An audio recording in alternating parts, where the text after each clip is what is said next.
Daddy eats lots. Daddy eats lots. Daddy eats lots. Munch, munch, munch. Hello and welcome to Daddy It's Last, where we discuss the challenges of being a man in modern society and what the hell that even means. I'm Kane, and with Matthew on his third kid's birthday in the space of the last month. I don't know what goes on in the McTighe household 9 months prior to June.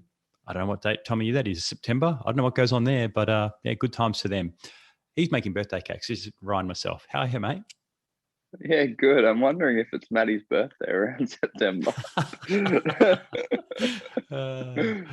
I think it is a 3 kids' birthdays in the space of about a month. So yeah, I don't know. Count back the 9 months. Busy month. Busy month. But isn't he making an M&M birthday cake or something? Yeah, be clear, M&M the chocolate and not the wrapper. Yes, definitely. I think his 3-year-old might not know who the rapper is. Maddie, that might be a birthday cake for Maddie, actually. M&M the rapper. Absolutely. You know what's going on in the UK, mate?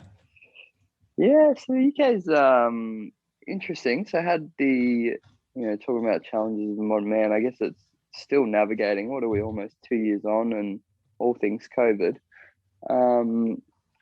But had my second dose last week. Yep. Which is great. Which is why I was MIA, doing the bit with the jab. So I had 2 doses now.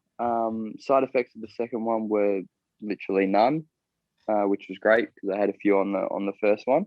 So that was enjoyable. And then over in Manchester at the moment for the next sort of 5-6 weeks, just living and working some stuff up here. And I mean, hearing a lot of buzz around, activity and cases here, but I think the interesting thing over here is the metric is the severity of cases.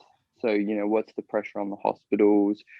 Are people passing away? Those kind of things. Because I think it's something like over 60% of the population over here has had 2 vaccines.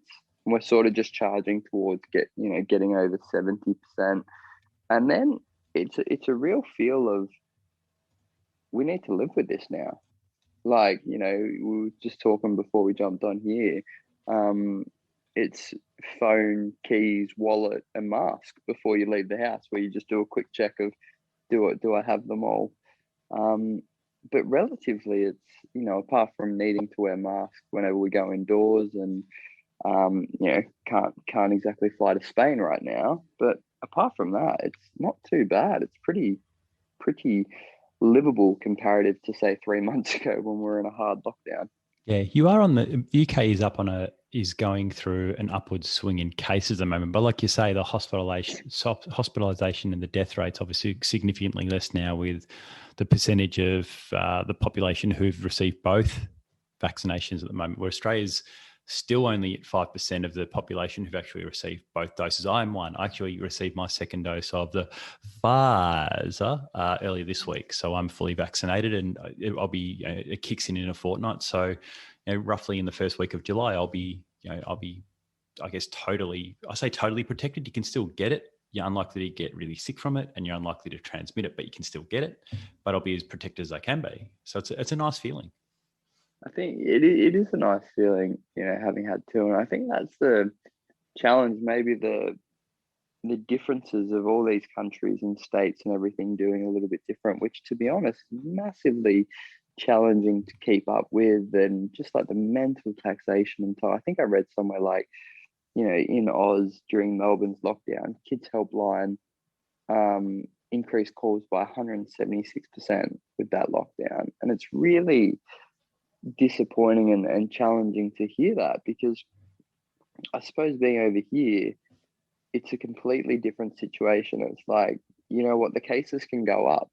The cases can go up as much as they want at the moment, because the reality is, if we're going to get to a vaccinated position of, what they call herd immunity and everyone protected and all that, this thing's going to sweep through.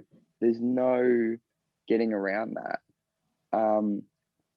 But when it does, we don't want negative consequences. So we don't want people, in a hospital and all those kind of things. So there's genuinely unless we're going to shut down the world for 5 years, we need to learn to live with this mentality up here.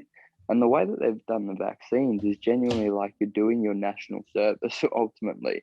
Like you go in there, it's such a slick operation. Everyone's thanking you because it effectively means that the country can crack on, basically. I think it sounds like it's different back home in Oz though. Yeah, it all kicked off today. I was going to say it's been kicking off in New South Wales for the last fortnight. Gladys up there tried to stare down the virus and try to live with the virus, and the virus inevitably won.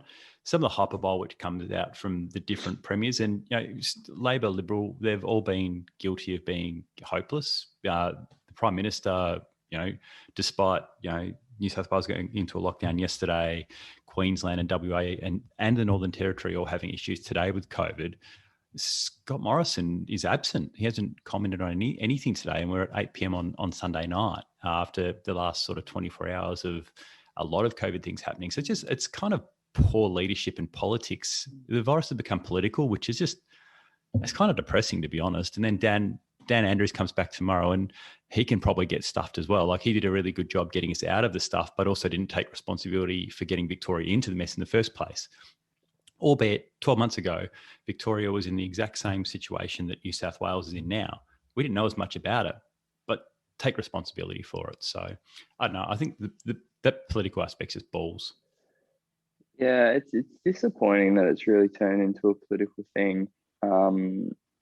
And I suppose, like, how are you navigating it and handling it? Because obviously we've had two very different experiences of COVID, being on other sides of the world.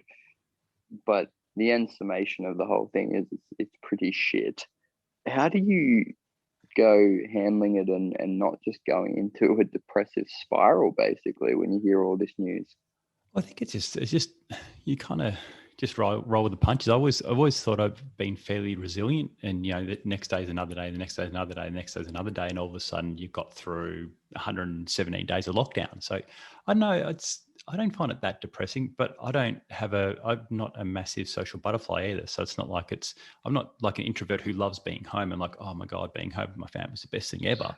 There's been various times where I've just wanted them to, bugger off, to be frank, but they've felt the same with very me. Polite. Like, yeah, they've felt the same with me at various points as well. So it's just, I know you just have to do it. But everyone thought that, the vaccine would be our ticket out of this. And then there's vaccine hesitancy, and 2021 was going to be, a new year. 2020 was behind us, but we're still in the same place with the same issues popping up every month or so.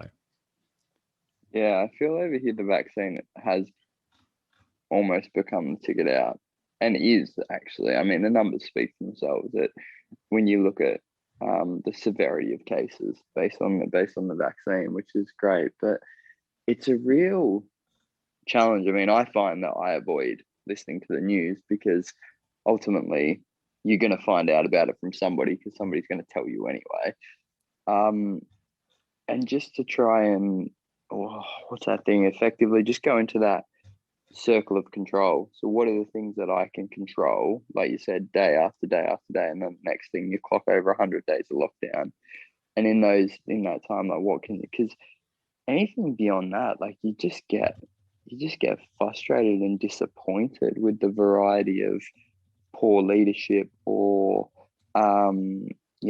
difference of opinions that people have, and rightly so, and so forth. But yeah, I've just found that you control that locus of control, and that's about as best you can do in this kind of shit show that looks like it's not going to end. It's like a bad reality TV show that's not going to end for another good couple of seasons. Yeah, so it sounds like Big Brother, or I'm a Celebrity, Get Me Out of Here, or MAFS. Yeah, except TK's a fan of MAFS, so I better ease off on the MAFS. Yeah. Masters good guilty pleasure. You need a VPN so you can access Australian MAFS from overseas. We do have a VPN, which is great fun, actually. Mate, so how are you going to park COVID for a bit? Tell me about Manchester, because I'm a Manchester United fan from way back. So when I was a kid, so all the way through some of the bad times, some bad times and some of the better times. But you're in Manchester. I've never been to Manchester. What's it like up there compared to London? Yeah, it's different. I suppose that's one of the benefits at the moment of the situation here is there is a little bit of upward mobility, which is great. So getting to check this place out for the next sort of 5 weeks. I mean, it's true what they say. It's grey, like more days than not, and it is summer over here in the UK, and it's still grey, and it has rained out for a whole day that we've already been up here, and we've only been up here for a week. But it's really cool. It feels like the city in the last 10 years has taken a massive turn.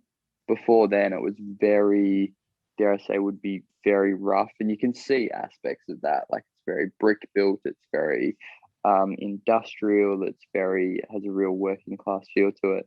But it's got some buoyancy about it at the moment. And I mean they love their soccer or football, depending on whatever you call it. So the goal is to get into a pub on Tuesday night for the England versus Germany game, which I think over here will just go off.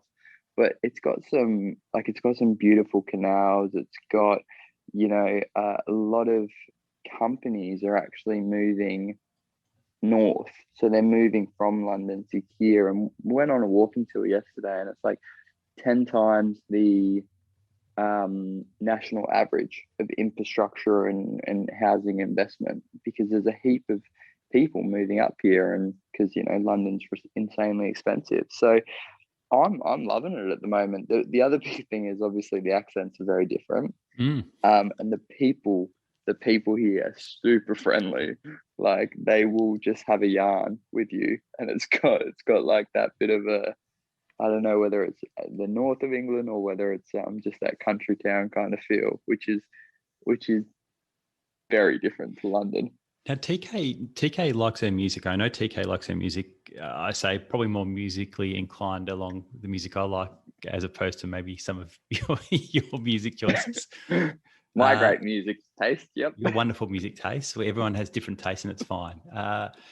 Does she like the music scene up there? Is she into that sort of music? Is it different to London for her? Have you seen anything yet up there?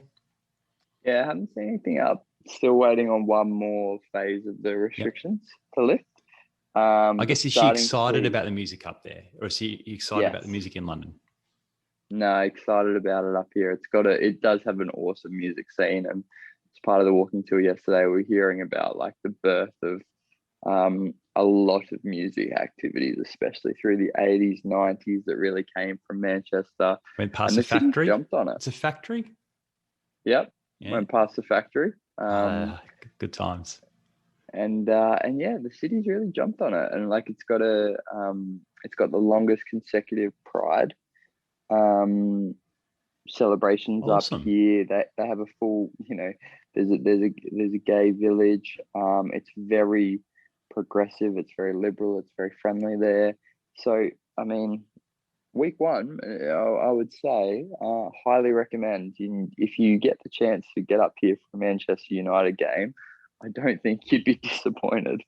Now you're up there for about 5 or 6 weeks. Is that 6 weeks? Is that the broad plan, or is there? Yeah, it's the plan at the moment. Yep. And what do you have a plan on where you go to next? We have to live vicariously through you, because if you move around, we can't move outside of Australia at any point. So is there a broad plan? Got a little bit more mobility than you. Hopefully, and as we were just talking about, this situation can change, but onward next to Scotland. Brilliant. Then do that for another 5 or so weeks. Go and check out that. Hit up to some of the Highlands and have some good whiskey tasting, and then probably back down into Wales, to Cambridge, to London. So kind of pocketing around for the next 3 to 4 months. Yeah, and with the UK there, you're obviously both. Well, you've had both of your doses of vaccine. I imagine TK, if she hasn't already, will be close. Does that mean she beat me? Oh, yep. She did. Okay. Does that mean that you have some more, flexibility if things do get locked down? To people who are vaccinated over there, do they get a little bit more flexibility? Is that the broad plan in the UK? I don't think so, no. Because the reality is they're rolling out the vaccines that quick that pretty much like every adult who wants one at the moment has had their first. And then really we're, anywhere from 4 to 8 weeks away from majority of population having had their second. So yeah, you are. You're at 48.1% of the population fully vaccinated. So once herd immunity is somewhere between 70 or 80. And if everyone's been given the option of having the vaccine and haven't taken it up at that point, I guess that is go time. yeah, well, basically we were supposed to have an uplift of all restrictions a week ago. They pushed it for 4 weeks because they've effectively just done that. They've gone, we just need 4 more extra weeks to get us rolled out. So I think there hasn't been much talk of, if you're vaccinated versus if you're not, because I think the overarching goal is just get everyone to, to X, and then once we're there, it is what it is. Well, you are a designated UK correspondent. So what else is going on news-wise in the UK? I know you don't follow the news around COVID. You follow the news. Your health minister's got some issues. What's going on with the Royals? Or your ex-health minister, I should say, breached COVID protocols by pashing his senior aide, I believe, and had to resign. Yeah, they're to be honest, it's probably part of that. I don't really watch the news, so I'm not great on the correspondent front. That's tabloid fodder. That's news.com style. I don't know what the equivalent over there at the UK is. Probably the Mail or the Sun. I don't know which the dodgy one is. I think it's the Sun. I think it's the Sun over here. But there's always something going on. There was, Dominic Cummings is basically slamming every government person of being lazy. So then Boris Johnson went and got married, just to distract the news cycle. So they love a bit of tabloid over here. I'm sure the Royals will circulate next.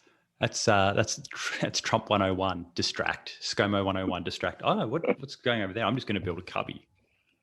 Exactly. So it's good. I think now that things are, touch wood, opening back up a little bit more, hopefully the conversation can go to some of those more just fun tabloidy stuff. And we've covered a lot of random stuff on Daddy Eats Last over the, I guess, almost 3 years we've done the podcast now. It is almost 3 years. There's a lot of random stuff we've covered.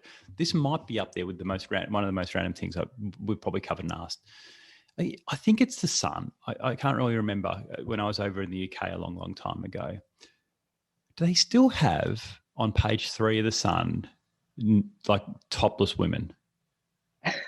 No, but yeah, I have heard about that, and they did for a very long time of basically submit a topless photo. It's like page 3, so it's lead news story, follow-up lead news story, page 3, topless woman. Page 3. I think thankfully equality and diversity and inclusion might have come a little bit further along, but it definitely was a key feature, and one that was probably still in play longer than it should have been, I should say.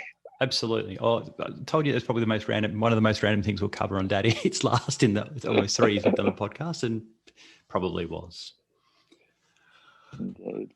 Oh, mate, I reckon I don't want to end there because that's probably the worst possible place to end an episode of a podcast. So do you have anything else we can chat about, just even if it's for 30 seconds, so we don't end on, old school topless women in a shady UK newspaper? In a shady UK newspaper. Well, I found out that apparently something interesting over here is Manchester and Liverpool hate each other that much that if you're a true blue football fan or soccer, depending on where you are in the world, they will genuinely not cross borders. So there are people in Manchester that will not step over into Liverpool, and there are Liverpool people that will not step over into Manchester, to the point where they will literally drive down, around, and drive for like an extra couple of hours just to avoid cutting through each other's city. So that I thought was a little bit extreme, but gives a real insight into the dare I say religion that is football over here, and exactly why I want to go and sit in an English pub and watch England and Germany play each other and everybody go berserk. England and Germany in an English pub will be insane. I hope England win because that atmosphere will be even better. But watching English people cry into their pints would also be an experience. So either way, I think as an Australian over there, you're going to be a winner. Exactly. And I think Manchester's definitely a good spot to be doing it at. Oh, mate, I reckon it's a good place to wrap up for this week. Remember to subscribe to Daddy Eats Last on iTunes if you haven't done already. While you're there, please leave a review. Also, tell your mates about the podcast, especially if they are guys. Most of all, thanks for listening. We'll be back next week with another episode, or should I say serving, of Daddy Eats Last. And we won't be semi-nude on page 3. Catch you next week. Bye-bye. Bye-bye.